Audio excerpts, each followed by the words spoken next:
धन्यवाद। मंच का संचालन कर रहे हैं मेरे भाई और मंच पर विराजमान जितने भी हमारे लीडरान हैं सभी का मैं धन्यवाद करता हूं।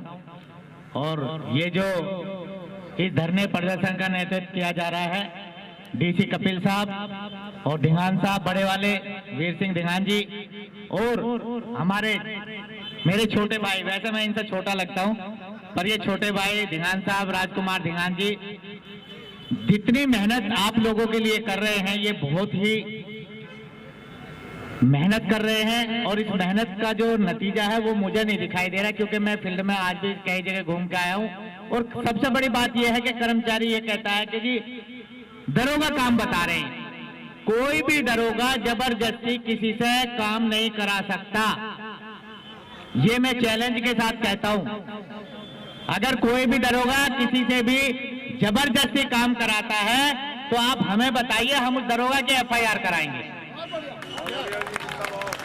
हम उस दरोगा की एफआईआर कराएंगे जबरदस्ती। और स्वयं अपनी मर्जी से कोई कर्मचारी काम करना चाहता है या डर के करता है तो ये बुजदिल है। और जो हम कहते हैं कि ये बड़ी शेर कौम है तो ये बुजदिल कौम है साथियों। मैंने कई कर्मचारियों को देखा और मैं आपको बता दूं, मेरे दरवाजे पे एक लेडीज महिला काम करती है। मैंने उसे कहा बहन जी हड़ताल चल रही है, आप लोगों की लड़ाई के लिए नेताजी वहां लड़ रहे हैं। उसने मेरे को पहले दिन ये कहा कि जी दरोगा जबरदस्ती करता। मैंने राजकिशोर को फोन कहा, मैंने कहा भाई जेल जाएगा क्या? कहने लगा भाई साहब कैसी बात कर रहे हो, लिखवा के ले जाओ। कोई भी कर्मचारी ये कह दे कि मैं जबरदस्ती कर रहा हूं या काम के लिए कह रहा हूं, भाई ठीक है, ऊपर से कोई ऑर्डर अगर अधिकारी निकालते हैं उनकी लिस्ट भेजो, उनको ये करो वो करो, वो तो उनका मजबूरी होती है। काम अपनी मर्जी से करते हो तुम, मेरे से करा के दिखाएं, अपनी मर्जी से करते हैं सब लोग काम।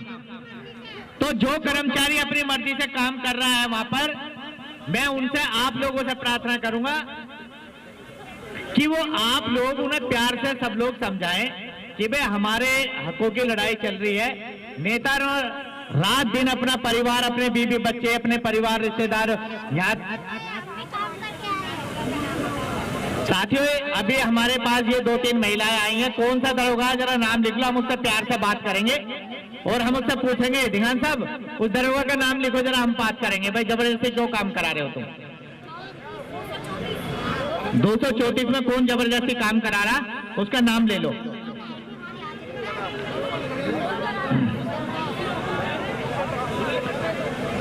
दूसरी चलो अब ठहर जाओ, ये भी तो आए हैं और कर्मचारी तो नहीं आए इनके साथी। मैं आपको बताऊं, एक हमारे इंस्पेक्टर ने बताया कि वह जी टेम्पू भर के दूंगा और 502 कर्मचारी है उस वार्ड में। मैं उस इंस्पेक्टर एएसआई का नाम नहीं बताऊंगा, जो भी आदमी कहना और जहां की ये बात कर रहे हैं ना, मैं उसी वार्ड की बात कर रहा हूं जहां की ये बात कर रहे हैं। वहां पर हमारे 4 आदमी जाए, दरोगा इंस्पेक्टर टेम्पू के पैसे देंगे और 502 कर्मचारी है। अगर 502 कर्मचारी यहां मैदान में उतर के आ जाए तो आपके 1 घंटे में मांगे पूरी हो जाएंगी। एक वार्ड में 4-4, 5-5-2। अब मैं कहना नहीं चाहता, अभी हमारे भाइयों ने माताओं ने 10-10 रुपए देकर 7,000 रुपया इकट्ठा कर दिया, लेकिन ये 10 रुपए चंदे यूनियन के नहीं देते क्योंकि हम लोग लेने नहीं जाते इनके पास हाजिरियों पे। हमारा दरोगा लोहरी के घर पहुंच जाता पैसे लेने, लोहरी घरों से निकलते नहीं, लोहरी घरों पर जाते। मैंने तो ऐसे ऐसे देखा कि 400 कर्मचारियों में से 200 लोहरी है। और ये अधिकारी, ये भ्रष्ट अधिकारी कहते कि कफन में जेब नहीं होती, पर मुझे लगता है कि इन अधिकारियों के तो कफन में भी 4-4 जेब होंगी भाई, इतने भ्रष्ट अधिकारी है। इन भ्रष्ट अधिकारियों ने कभी भी जो इस तरह के दरोगा हैं उन पर कभी कार्रवाई नहीं करते क्योंकि ये खुद रिश्वतखोर है, ये खुद भ्रष्ट है। और अभी आपको बताऊं, 2 यूनियनें जो जीत के जो आप लोगों ने जिताई है, अब तो उनका भी विरोध करना पड़ेगा। 2 यूनियनें जीतकर क्या उनके आंखें नहीं है? क्या उनको दिखाई नहीं देता? उन लोगों के घरों पर जाकर उनके पुतले फूकने चाहिए साथियों आप लोगों को। आप यहाँ जो लड़ाई लड़ रहे हैं उन्हें गलत बताते, जो लोग घरों में बैठे हुए जीत करके उनके पुतले फूके। आपने पिछली बार देखा भी होगा, जब उन्होंने आप लोगों के साथ गद्दारी की थी तो हमारी कुछ माताएं बहनों ने उनके घर पे जाके शर्म से डूब के मरने के लिए जगह नहीं है साथियों ऐसे लोगों के लिए। गद्दार है वो लोग समाज के, और वो बयानबाजी करते हैं कि जी हमें तो पता ही नहीं है हड़ताल चल रही है। तुम्हारे तलवे चाटे ये बड़े बड़े लीडर, ढिंगान साहब तुमसे उम्र में भी बड़े हैं, तजुर्बे में भी बड़े हैं, और तुमसे नेतागिरी में भी बड़े हैं। अगर ढिंगान साहब तुम्हारे आके तलवे चाटे तो तुम्हें पता चल जाएगा। फिर यहाँ आकर के गद्दारी करते, मैंने स्वयं देखा है, यहाँ गद्दारी करते, यहाँ अधिकारियों के तलवे चाटते और ये नेताओं के तलवे चाट करके और गुमराह करके कर्मचारी को और समाज को गुमराह करते हैं। साथियों, हमें नहीं है ऐसे गद्दार नेताओं की जरूरत, हमें ऐसे गद्दारों की जरूरत नहीं है। और अगली बार आप ही सब लोग प्रचार करेंगे कि किसको वो, अगर वैसे तो चुनाव हम होने नहीं देंगे, यदि 1% चुनाव हुआ तो आपका आप लोगों से बहिष्कार कराएंगे। और मैं निवेदन करूंगा अपनी माताएं बहनों से, उनके घरों पर नेताजी से बात करूंगा मैं कि उनके घरों पर जाकर के उनके पुतले फूकने चाहिए। और आपको खुशखबरी बताना चाहता हूं कि कल आपकी जो 3 फरवरी को पिछली बार आप लोगों ने हाई कोर्ट में केस डाला था, कल उसकी हेयरिंग भी है। और भगवान ने चाहा तो आपकी तनख्वाहों से हमें लेना देना नहीं है, तनख्वाह तो इनका बाप भी देगा, इनके हलक में हाथ देके छीन लेंगे तनख्वाह। तनख्वाह हमारी जरूरत नहीं है, हमारी जरूरत है कि जो इन्होंने धारा एफआर लगाई है इसको खत्म कराना हमारी ड्यूटी है। हमारी ड्यूटी है, हमारा 2 साल का बोनस चाहिए। हमारे 30 साल से हमारे माताएं बहनें कच्ची है, उनको पक्का कराना है। ये हर बार हमें अब चारों तरफ से मैसेज कर रहे हैं, तनख्वाह दे रहे थे, तनख्वाह तुम्हारा बाप भी नहीं दे सकता, 4-4 महीने की तनख्वाह पूरे डिपार्टमेंटों की रुकी पड़ी है। और तुम सफाई कर्मचारी को गुमराह करना चाहते हो एक तनख्वाह दे करके। 2-2 तनख्वाह सफाई कर्मचारी की है, 4-4, 5-5 तनख्वाह इंस्पेक्टरों की है, डॉक्टरों की है। तुम्हारी माँ ने दूध पिया है तो आप तनख्वाह देकर दिखाओ सबकी। हम धरना खत्म करेंगे, तुम सबकी तनख्वाह देकर दिखाओ। लेकिन जब कपड़े जो लोग फाड़ते, डॉक्टरों ने कपड़े फाड़े तो तनख्वाह दे दी, कर्मचारी कपड़े फाड़ते कर्मचारी को दे दो। बाकी भी तो इंसान हैं, उनके भी तो परिवार हैं सब लोगों के। तो साथियों, हमारी डिमांड केवल तनख्वाह की नहीं है। ढिंगान साहब, आपसे निवेदन है, लड़ाई को मैं अभी हम दूसरा रूप करेंगे और मैं अपने इंस्पेक्टरों से सभी से बात करूंगा। एक मीटिंग बना रहा हूं मैं बहुत जल्दी, शायद कल ही बुलाता हूं, और सभी से हम बात करेंगे और वो आपका भरपूर समर्थन देंगे। लेकिन वो बहुत डरपोक कड़ी है, वो हमेशा इतने डरपोक हैं क्योंकि उन्होंने भी कई लाख रुपए महीने की, देखो रिश्वत तो चली रही है पूरे हिंदुस्तान में। अब वो रिश्वत लेते हैं इसलिए वो ज्यादा लड़ना पसंद नहीं करते। वो सोचते हैं वो 2-4 लाख रुपए महीने के जो आते हैं वो ना चले जाए। नौकरी की परवाह नहीं करता कोई भी, नौकरी तो देखो 75% इनका बाप भी देगा। तभी तो मोदी जी उस नौकरी को खत्म करना चाह रहे हैं कि सरकारी कर्मचारी ज्यादातर गरीब तबके का होता है। जो बड़े अमीर लोग होते हैं वो तो बिजनेस करते हैं, वो तो करोड़ों कमाते हैं। लेकिन गरीब तबके का लोग तो यही एक सुविधा बाबा साहब ने दी थी। इसमें जो संविधान लिखा गया, जो कानून बनाए गए, उसमें सरकारी आदमी के लिए क्या क्या सुविधाएं होनी चाहिए, उनसे वंचित करने के लिए, आरक्षण खत्म करने के लिए, वो सारी चीजें जो बाबा साहब ने हमें दी थी उनको खत्म करने का काम ये पार्टियां कर रही हैं। तो साथियों, मैं ज्यादा नहीं बोलता, जितने भी लोग यहाँ माताएं बहनें हमारी बैठी हैं, मैं सभी के हाथ जोड़कर निवेदन करूंगा और सबका धन्यवाद करता हूं और सबसे निवेदन करता हूं कि जो जीते हुए गद्दार हैं, मैं अब उनको गद्दार कहूंगा। उनको समाज में खुद, अरे हमारे किसी के कोई घर के लड़के की या लड़के की शादी थोड़ा ही हो रही है आपके तलवे चाटेंगे या तुम्हें निवेदन करके लाएंगे। जहां समाज की आग होती है आप सब लोग कूद के पड़ते हैं वहां पर कि भाई यहाँ कर्मचारी है। जिन यूनियनों को तुम चला रहे हो वो इन्हीं कर्मचारियों की यूनियन है साथियों, वो मेरे घर की यूनियन नहीं है। वो यूनियन बनाने वाले ये कर्मचारी है, इन्हीं के हम झूठे सच्चे नाम लिखकर रजिस्ट्रेशन कराते। जरा करा के दिखाए ना कोई यूनियन रजिस्टर्ड। जब यूनियन रजिस्टर्ड होती है आप ही के नाम झूठे लिख के कहते हैं जी मैंने भी यूनियन रजिस्टर्ड करा लिया है, क्योंकि मैंने भी 2 यूनियन रजिस्टर्ड कराई तो मुझे भी तब पता चला। और आओ बताओ तुम्हारे को जो इस तरह के गद्दार हैं, नीरज बागड़ी बैठे हुए कि जी 2 लाख रुपए ना रजिस्ट्रार ऑफिस में जमा होते हैं। किस बात के?